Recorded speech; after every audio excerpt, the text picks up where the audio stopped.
સાંજે જમવામાં કે નાસ્તામાં વિચાર્યા વગર બનાવી નાખો આ રેસીપી। ફક્ત ઘરમાં રહેલા ઇન્ગ્રીડિયન્ટ્સથી આ રેસીપી ફટાફટ તૈયાર થઈ જાય છે। અને જો રેસીપી ગમે ને તો લાઇક શેર કમેન્ટ કરવાનું તો બિલકુલ નહીં ભૂલતા। જો તમે આ રેસીપી એક વખત બનાવીને બાળકોને ખવડાવશો ને તો બાળકો ખુશ થઈ જશે। અને જો તમે એને ટિફિન બોક્સમાં કે લંચમાં પણ આપશો ને તો પણ બાળકો બહુ જ ખુશ થઈ જશે, એટલી ટેસ્ટી બને છે।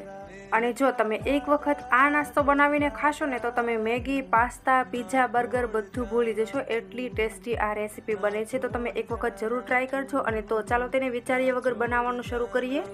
બટેટાનો ઇન્સ્ટન્ટ આ નવો નાસ્તો બનાવવા માટે મેં અહીંયા લાલ બટેટા આવે છે ને તે લીધેલા છે। અને બટેકાને આ રીતના આપણે છાલ ઉતારી લેવાની છે અને છાલ ઉતારી આપણે પાણીની અંદર તેને સારી રીતે ધોઈ લેવાના છે। અત્યારે મારી પાસે લાલ બટેટા અવેલેબલ હતા એટલે મેં લાલ બટેકાનો ઉપયોગ કરેલો છે। તમે અહીંયા કોઈ પણ બટેકાનો ઉપયોગ કરી શકો છો, પરંતુ જો તમે લાલ બટેકાનો ઉપયોગ કરશો ને તો તમારો નાસ્તો એકદમ ક્રિસ્પી બનશે અને બહુ જ ટેસ્ટી બનશે। તો અત્યારે મેં અહીંયા આ રીતના 3 બટેકાની છાલ ઉતારીને તૈયાર કરેલા છે। અને આ રીતના છાલ ઉતારી અને આપણે તેને 2-3 પાણી વડે સારી રીતે ધોઈ લેશું, જેથી કરીને એની ઉપર રહેલી માટી ચોંટી હોય ને એ નીકળી જાય।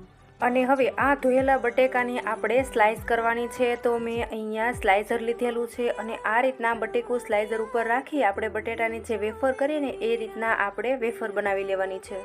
તો આ રીતના સ્લાઇસર ઉપર બટેકું રાખી આપણે બધી સેમ સાઇઝની બટેકાની સ્લાઇસ કરી લેવાની છે। અને બટેકાની આ સ્લાઇસ કર્યા પછી આપણે તેને 2-3 પાણી વડે સારી રીતે ધોઈ લેશું ને તો તેની ઉપર જે રહેલો સ્ટાર્ચ હોય ને તે નીકળી જાય। અને હવે અહીંયા આપણો બટેટાનો ઇન્સ્ટન્ટ નાસ્તો ખૂબ જ ટેસ્ટી બને ને એના માટે મેં અહીંયા બરફના પીસીસ લીધેલા છે। તો આ રીતના બટેકાની સ્લાઇસને 2-3 પાણી વડે ધોયા પછી મેં તેની અંદર બરફ એડ કરેલો છે। બરફ એડ કરવાથી આપણી બટેટાની સ્લાઇસ કડક થઈ જશે અને જ્યારે આપણે સળીની અંદર ઇન્સર્ટ કરીશું ને તો સરસ રીતે આપણને ફાવશે। ત્યાર પછી અહીંયા મેં થોડો ચોખાનો લોટ લીધેલો છે અને તેની અંદર 1/2 ટીસ્પૂન જેટલું મરચું પાવડર એડ કરેલો છે। અને હવે અહીંયા મેં 1/2 ટીસ્પૂન જેટલો ધાણા જીરું પાવડર એડ કરેલો છે। અને ત્યાર પછી મેં અહીંયા ટેસ્ટ અકોર્ડિંગ મીઠું એડ કરેલું છે। આ નવા નાસ્તાના ટેસ્ટ માટે મેં 1 પેકેટ મેગી મસાલા પાવડર એડ કરેલો છે। અને ત્યાર પછી આ રીતના આપણે વિસ્કરની મદદથી સારી રીતે બેટર બનાવી લેવાનું છે। આ રીતના વિસ્કરમાંથી બેટર ઇઝીલી પડી જાય ને એ રીતનું આપણે બેટર રેડી કરીશું।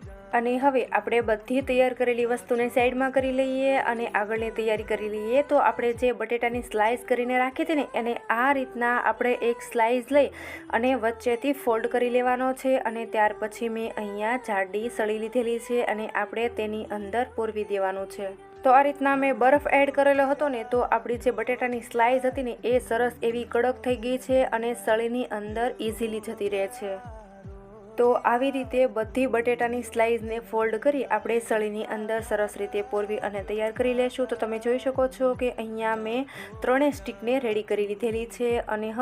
અને હવે અહીંયા આપણે એક સ્ટીક લઈ આ રીતના બેટરની અંદર રાખી દઈશું અને ચમચીની મદદથી બટેટા ઉપર આપણે બેટર સારી રીતે લગાવી દઈશું અને થોડી વાર આ રીતના પકડી રાખીશું ને એટલે વધારાનું જે બેટર હશે ને તે નીકળી જશે। અને મેં અહીંયા ગેસ પર તેલ પણ ગરમ કરી લીધેલું છે। તો આ રીતના આપણે 3 સ્ટીકને ફ્રાય કરી લેવાની છે।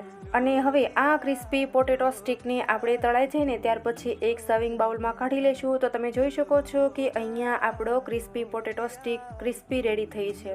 તમે આ ક્રિસ્પી પોટેટો સ્ટીકને ચટણી કે સોસ સાથે સર્વ કરી શકો છો। તો મેં અત્યારે સોસ સાથે સર્વ કરેલી છે અને તમે ઉપરથી થોડો મેગી મસાલો સ્પ્રિંકલ કરવો હોય ને તો પણ કરી શકો છો। અને ફરી મળીશું આવા એક નવા વિડીયો સાથે। Thanks for watching my video.